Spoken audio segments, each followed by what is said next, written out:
Okay, good afternoon, everyone. Thank you for being here. The webinar today is about the split between a leader and a manager. Is this becoming an obsolete concept? I would like you to first bear with me. I'm going to do some talking.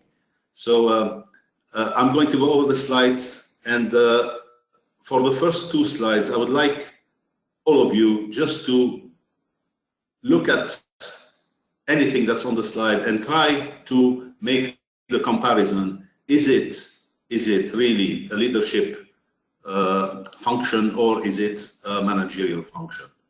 Okay, so let's start with this one. The definition of leaders by David Wallace was that leaders are individuals who help us overcome our own selfishness, weakness, and fears, and get us to do harder, better, more important work than we would do on our own. What we can see here, basically, is that leaders are people who inspire others. So their effect is on people. It's not on figures, it's not on techniques, it's mainly an effect on people. They bring the best in us, and they leave a long-lasting impression. Originally, leadership traits have been known to be as follows. It was about efficient delegation, good distribution of work to the employees, team improvement, selection based on competence, of course, result and performance orientation, relationship building, vision, and communication. Now, if we look at these points, most of these competencies are now taught to managers. In fact, they are becoming requirements for good management. So, out of these, most of them can be performed by any well-trained manager. If we take, for example, selection based on competence, this is one of the attributes now of good managers. They have to select their people based on competence, not only based on CV or whatever. Communication, they must be, well, fairly good communicators, because they have to transmit knowledge and requirements to their employees, and they have also to link with superiors and to link with subordinates. So all these, basically, as you can read them, are becoming requirements for managers. So where is really the difference between leadership and management? If we look at the coming slide, it's by McKinsey. It's a research done by McKinsey in January 2016, which is basically a little more than a year ago. The elite leader traits, and now, I mean, there is a difference between a regular leader and an elite leader. Now, the elite leader traits are a sense of purpose and engagement about the vision, stretch goals to inspire working, strong, adaptable, organization-wide performance culture, ownership mindset, a value for collaboration measured across all the boundaries of the organization, distinctive capabilities in order to create long-term competitive advantage, extraordinary effort generated through employees' sense of meaning and identity, focusing on creating value for shareholders, and this is value here, it's not only profits, internal and external networks leveraged to maintain leadership position, basically knowing how to remain in the seat they are occupying.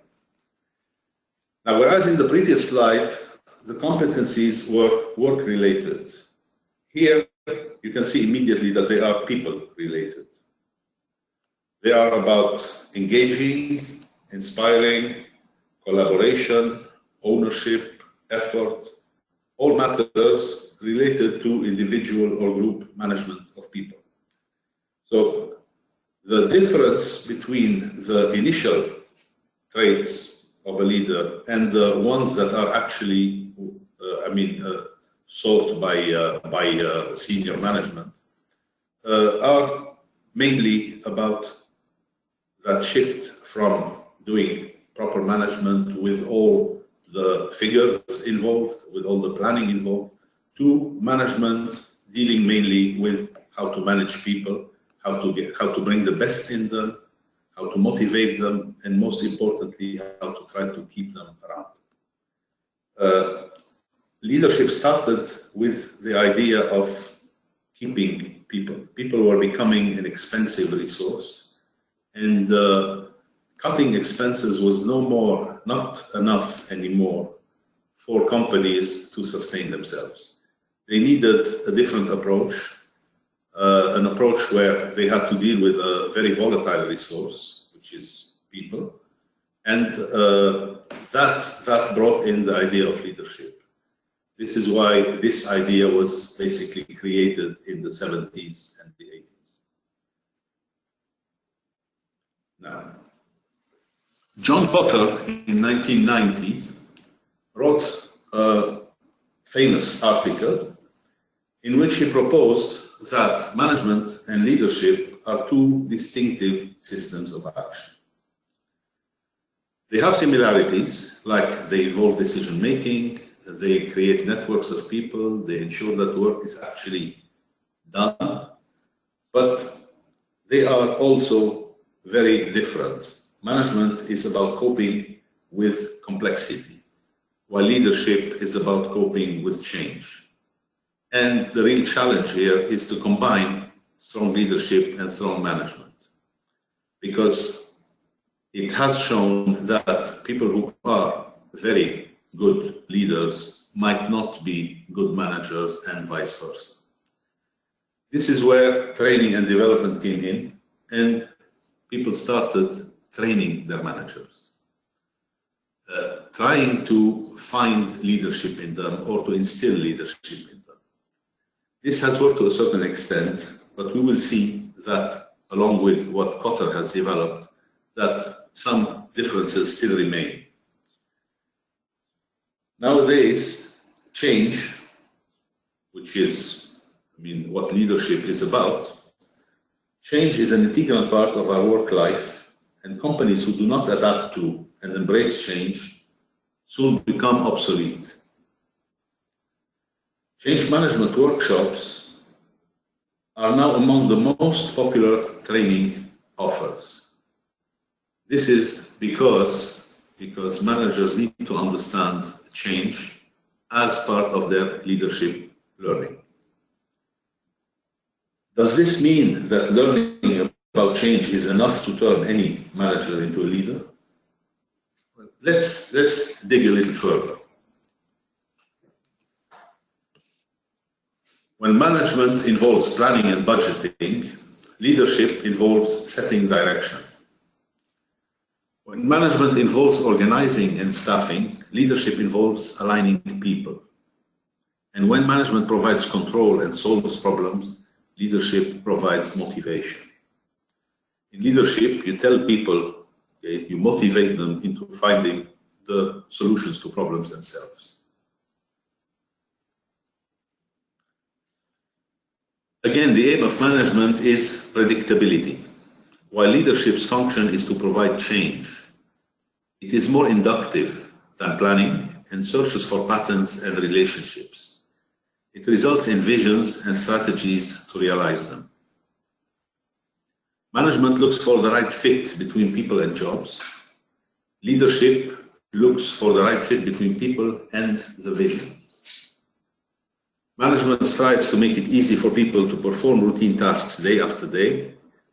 And in the case of leadership, since high energy is essential to overcome the barriers to change, leadership attempts to touch people at their deepest levels by stirring a sense of belonging, idealism, and self-esteem. What these two slides tell us is that the fundamental remaining difference between management and leadership is the way leaders relate to people, their emotions, and give them a sense of purpose.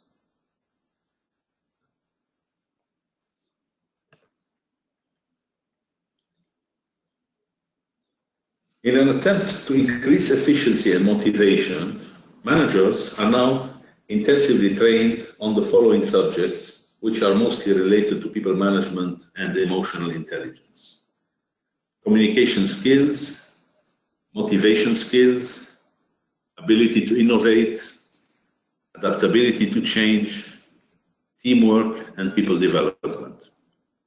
All these are, as you noticed, people-related functions. Communication has always been important. Now it's getting even more important in our actual business environment. Communication is extremely important, in fact, because clarity is of essence, because without a guiding line that is spread all over the institution, people will start stepping on each other's toes, or they will have no real sense of direction. Motivation is becoming key also, because everybody knows that motivated people will perform better. Everybody knows that people who are not motivated are also, most of the times, first in line to leave the company. This is becoming a big problem for companies, because good people are rare, good people are expensive, and they are targeted by all the competition. So this is where leadership also is very important in motivating, because this gives a sense of belonging to people, and it is more difficult for them to leave the institution. Adaptability to change is now also it's not anymore a kind of requirement. It's business of every day. Change happens every minute, and very large companies that could not adapt to change have disappeared in a very short period. I mean, let's think of Kodak, for example, which was one of the largest companies in the world, and because of not adapting to technological change, disappeared in a very short period.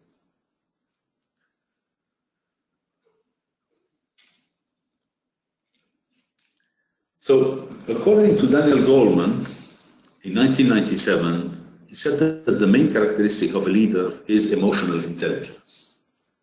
And we have now pronounced that very, very tricky word, which is emotional intelligence. What is really emotional intelligence? Is there anything like that? People are teaching emotional intelligence, but most of the teaching is about what is emotional intelligence. It is not really about how to acquire emotional intelligence, because there is still a very big question mark. Can emotional intelligence be acquired? It is about self-awareness, realistic self-assessment, self-deprecating sense of humor, a lot of confidence. If you notice, the self-deprecating sense of humor is a bit funny here to have it, but if people have strong confidence in themselves, one of their main subjects of jokes is themselves. They will not feel threatened by the fact that they are joking about themselves. Self-regulation, it's about thoughtfulness, comfort with ambiguity, integrity, and to convey fairness and trust. If a leader doesn't convey fairness and trust, he will not attract people, he will not keep them around him, he will not lead them properly and guide them. They will not feel that they have to answer to this specific person. Fairness is probably one of the most important traits that a leader can convey. Fairness is the cement of groups. In a company where even if the decisions and if the systems are very strict, if they are perceived as being fair, they will be accepted much easier by everybody. Motivation is passion for work, is the desire to raise the bar, to have commitment, to have optimism. Commitment is becoming a big question mark. The young generation is not as committed as its predecessors. They have their own requirements, and there are lots of theories about Generation X, Y, Z, etc. They are different people, and the way of addressing them is very different. I'm not going to go into details about these for the time being, but management and leadership needs now to be addressing these matters on a regular basis. The approach about people in different generations is completely different. So the feeling of fairness is different from generation to another, and managers and leaders still need to adapt to this. Emotional intelligence is also about empathy. It's the ability to read between the lines, skills with group dynamics, consideration for other people's feeling, basically being able to put oneself in somebody else's shoes. This is probably the most difficult point to teach to others. Some people just lack empathy, and there hasn't been a proper way of basically conveying that empathy and making people acquire it and abide by it. And the last point is social skills. It's expertise with individuals and teams, persuasiveness, gift for collaboration. Social skills are different from the managerial skills. It's also, again, about understanding people, understanding groups, not only individuals. It's also groups and structures. When somebody is addressing another person or another group, they have to take into consideration where they are coming from, what is their culture, what is their background, what is important to them, what's in it for them. All these matters need to be raised at the level of individuals and teams. Leaders need to convey that message. They need to be able to communicate in a proper way to address any requirements of these groups. If individuals or groups feel that leaders are not really interested in what they require and in their needs and wants, they will just turn their head, feel demotivated, and not trust that person anymore. And that, of course, will affect the institution as a whole. So,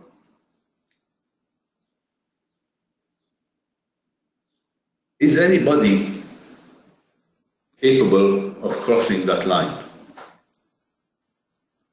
The line of emotional intelligence. Even with the best training, development, and coaching, our view is that there is still a fundamental barrier that exists here. This barrier, I like to call it the artistic gift. While some people are excellent at what they do, there are always others who just do it quasi-naturally. It happens in music, it happens in theater, it happens in acting, in all artistic venues.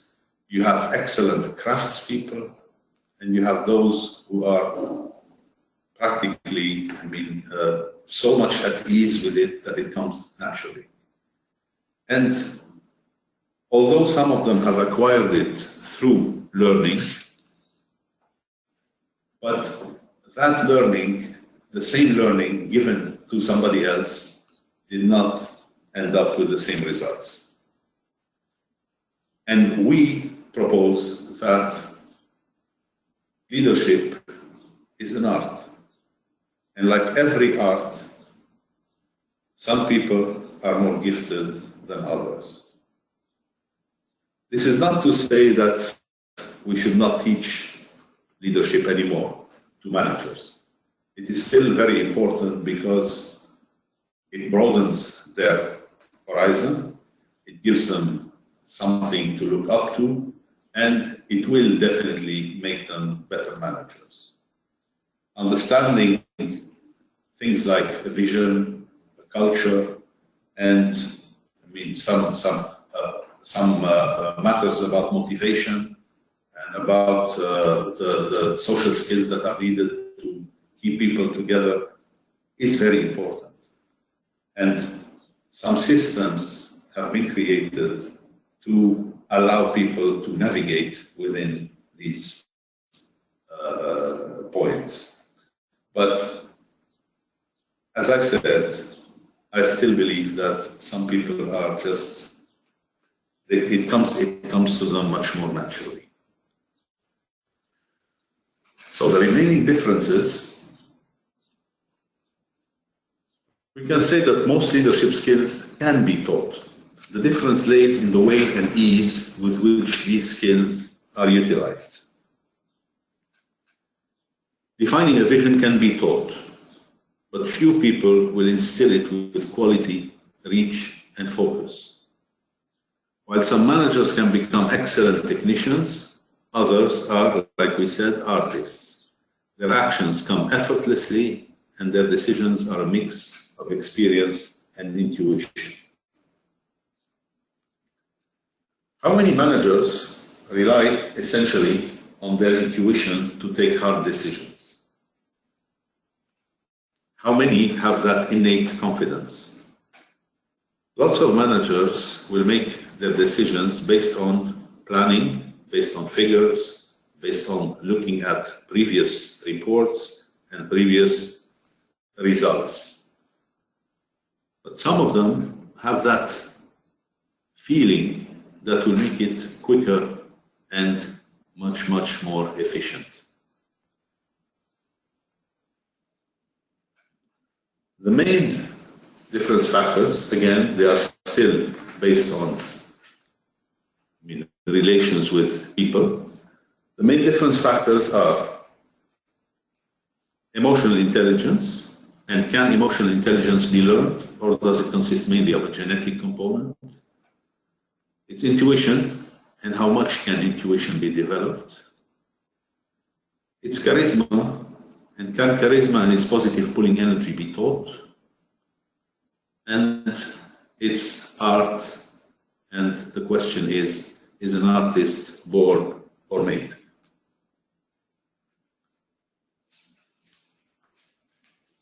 So this is not, again, to say that leadership training is useless, but let's look a little bit at these 4 points here. We mentioned emotional intelligence, and we can read it in some people very quickly. It is something that we perceive. And then the next question is immediately, when we perceive it, we ask ourselves, do I have it? Well, everybody has some emotional intelligence, but it depends if it is the one that is required for a certain position. And because the way I see it is that there is not only one emotional intelligence, but there are many emotional intelligences. Some of them are more about empathy, others are more about social skills, etc. It's a bit difficult to have all the components of emotional intelligence available within the same person. So those who have it have a distinct advantage over everybody else because it comes naturally. And they can pick the emotional intelligence they need at the right time. That is what makes them different and what makes them more efficient. About intuition, again, the question is, can we teach people about intuition? It is the same problem with emotional intelligence. You will always teach them what is intuition, but you will never really be able to explain to them how to acquire intuition. It's there or not. Charisma is even more difficult to define. What is charisma? It has a pulling energy, it has positive energy, it is something that makes people look and, be respectful for somebody who they don't know and who comes in and starts talking. And suddenly everybody is there listening to that person and nobody knows that person. So what is it? It is a requirement for a leader. And I know that many people will say there are leaders who don't look the part. Yeah, it's not about looking the part, it's about the respect they inspire by just being there. Charisma is not a physical trait, it's more like a moral trait that allows people to make them listen and to make them accept what the person is saying and to be convinced more quickly than with others. So we're talking here about things that are not very well defined. And as long as they are not very well defined, it is extremely difficult to pinpoint what should be taught and how people should be developed into having charisma and intuition and emotional intelligence.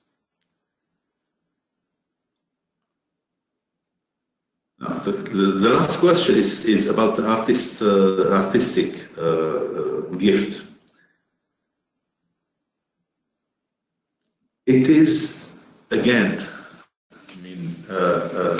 something extremely fleeting.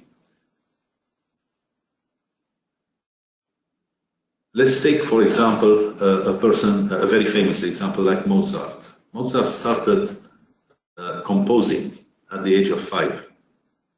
I mean, of course, he was in a family of musicians and he was encouraged, but other people were in that situation too. And very, very few started composing at that age and kept composing until they died and came with such beautiful music. There were many craftspeople at that time who were important in music. At that time, they were important in their area. They were in royal courts, and they were the people in charge of music, etc. But over time, their names have disappeared. So this is why we think that artists are born artists. There are lots of artists these days who just appear and disappear after a certain time. They are not exactly long-term. They are not exactly people who will drive others to follow them over a certain period of time. They're just passing by. They did something that is nice, and that's it. It's not there. But a born artist is an artist for life.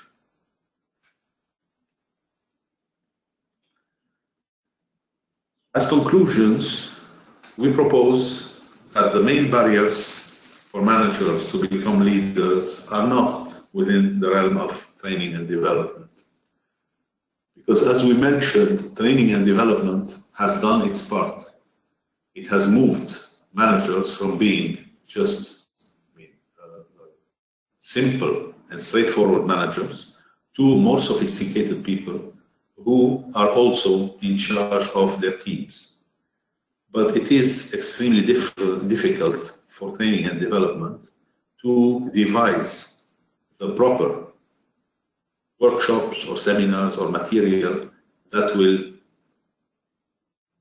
make managers acquire those traits that are, by definition, not very well defined. There is no real training course about charisma. There is no real training course about intuition.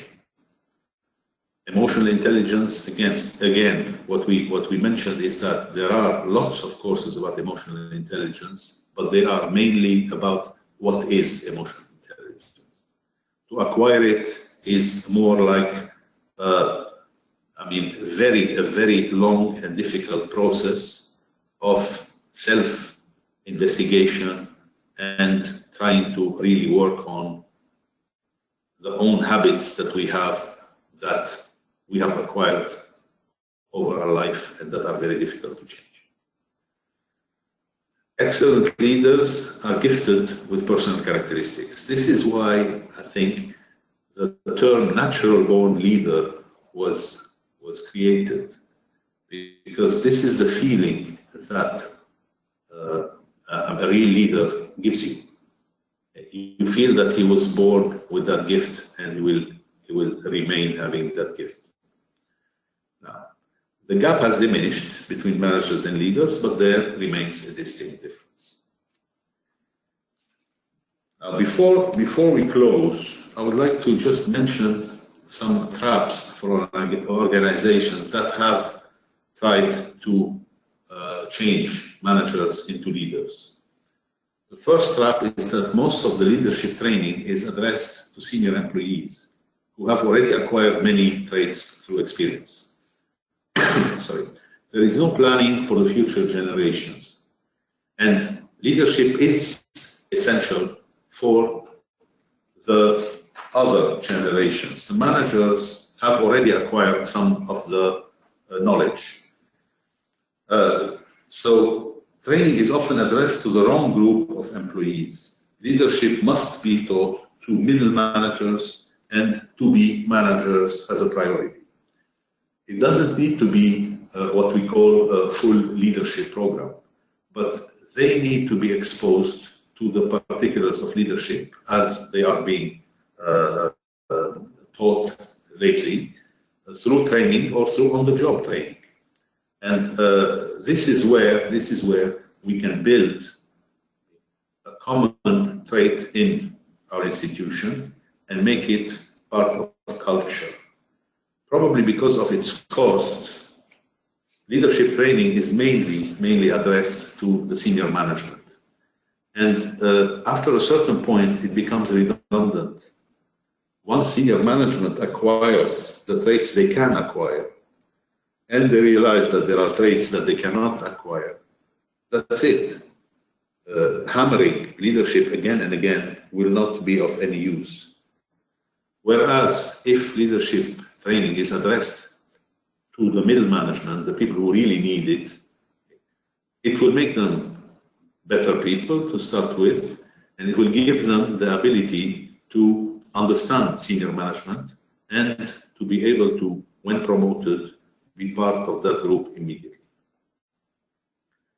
The second trap is the on-the-job requirements of most people undermine the development of the attributes needed for leadership, therefore cancelling the limited benefits of training and development.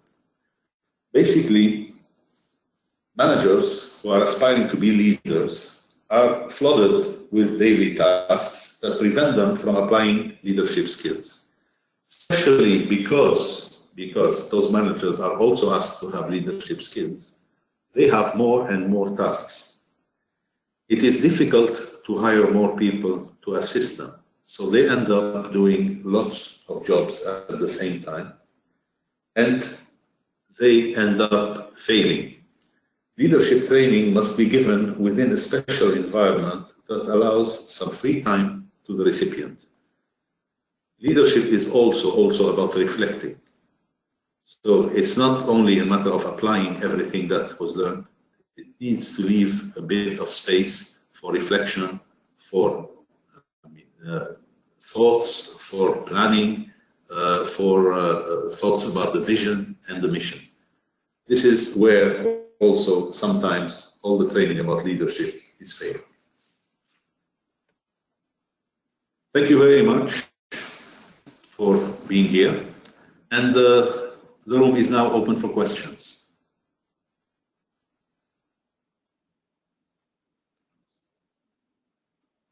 Well, thank you very much, Mr. Bifani. Folks, we are now open for question and answer. So if you have any questions, you could either put it in the question box or you could equally raise your hand. There's a hand icon available on the console, so please click on it if you want to speak directly to Mr. Bifani. So let me see if there are any questions in the question box.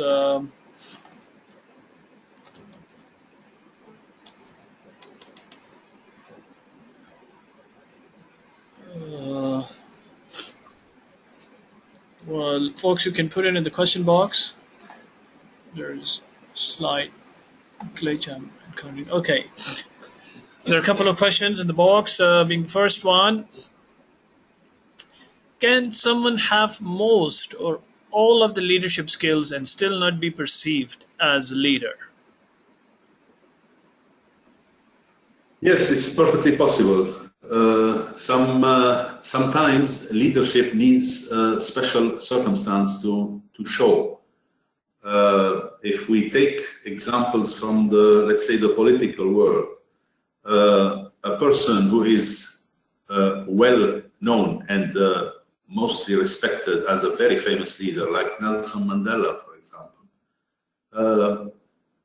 Let's take that the possibility, okay, that he either was not released from jail or he passed away before getting out of jail. We all know that when he was released, he was already a very old person, and he had only a few years to build whatever he built in South Africa. So in that case, he would have been perceived as an inspirational person from behind the bars, of course, but he would not really have the opportunity to show his leadership. So in many cases, leadership must be revealed by an event. In the business world, also again, one of the most famous leaders was GE CEO, General Electric CEO, Jack Welch, who had a perfect adequation with General Electric. There is no way to say if Jack Welch had been appointed to another company, if he would have, performed exactly as he did with General Electric.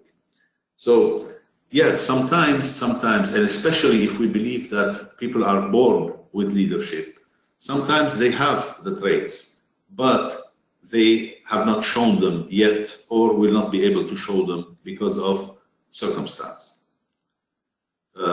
Let's look at the remote areas in the world where there is poverty, and maybe you have lots of kids there who are born with something in them, but because of the situation, because they are basically looking for just food and shelter, they will not really have the possibility of expressing these traits. Does it answer the question? Yes, thank you very much. Let me move to the question box. We have another one from Mr. Paul Greasley. The question is, thank you for a concise and powerful presentation. Socrates said it best when he said, know yourself. There are different leadership styles. Do some leadership styles make better leaders or better managers? Should a person try to become a better manager when they really think they are a gifted manager? Well, yeah, I'm a firm believer that you can always become better. There's no place where you can say to yourself that that's it, I am there, and it stops. People who think like that, for them, it's the first step towards death. Mental death, of course. Now, as far as the different kinds of leaders, yes, of course, there are different kinds of leaders. And in fact, what I was saying is that the most gifted leaders are the ones who have practically all the traits in their toolbox. And they use that toolbox depending on the situation. Sometimes there is a situation that requires one or two of the elements that are available in leadership. Yes, they will use these. Now, if they have only few traits, it's a matter of luck then. It's a matter of having that leader, in adequation with the situation. If he has 2 or 3 tools and these are the tools that he needs, then he will be a very good leader. If he happens to not have these tools and have others, in that situation, he will not be a good leader. So, a key is what was mentioned in the question is to know yourself. And now that the definitions are there, now that the traits are clear, and everybody knows that these are required from a leader, everybody will know what are his strong points and what are his weak points. Sometimes there are ways of working on the weak points. Other times it's just a matter of accepting that I cannot get there because I'm not really equipped for that. This, of course, happens for leadership. For management, there is always room for improvement, because management is about predictability. It's about putting systems and making sure that they work, and it's about follow-up and control. So it is a different approach when it comes to management. Thank you very much. Another one from Mohsen Hassan. The question is, what factors to consider before identifying or designing any leadership development program?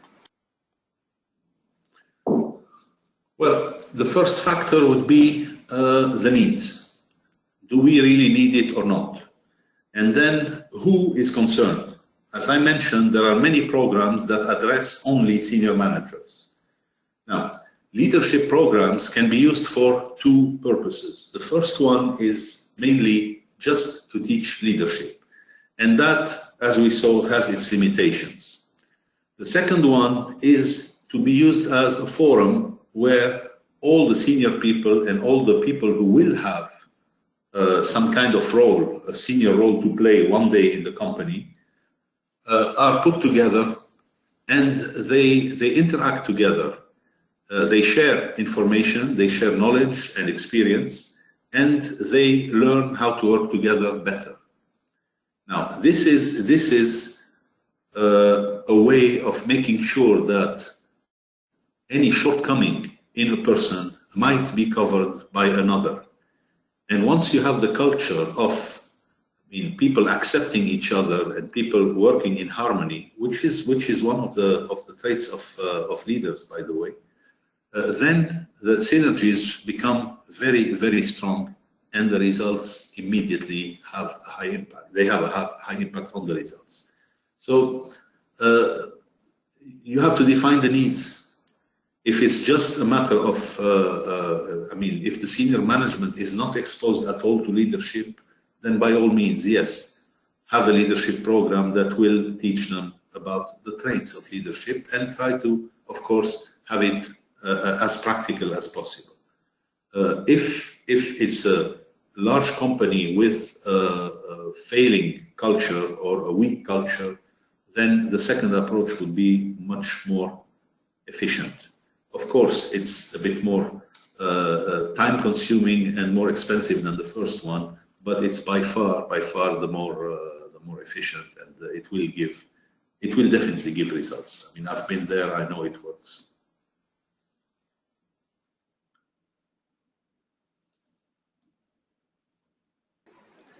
More questions? Yes, one more question. Normally, it is said that leaders are supposed to act and look genuine in certain situations. So what about authentic leadership? How authentic one can become when you're supposed to perform or act in your daily routine? Well, leaders are authentic because leaders need to convey trust, and they need to convey also fairness. So that doesn't mean that leaders must communicate everything and be open about everything. They have to choose. Now, the important thing is that they don't lie. The important thing is that they don't hide important things from the employees that must perform in a certain field. And if there is something not to be said, they can be clear about that. They can say that there are things that I'll be keeping to myself, and you'll have to understand this. If their communication is strong and if they have good relations, basically relations of trust with their environment, that is perfectly acceptable. What is not acceptable is, again, lying or leaders must not be part of the politicking that goes into their. There will always be politics, but they should be above these politics. And their role is more to motivate, their role is more to convey a positive image and positive message. So they have a role of role model. They cannot destroy that image they should convey, because they will lose all their credibility.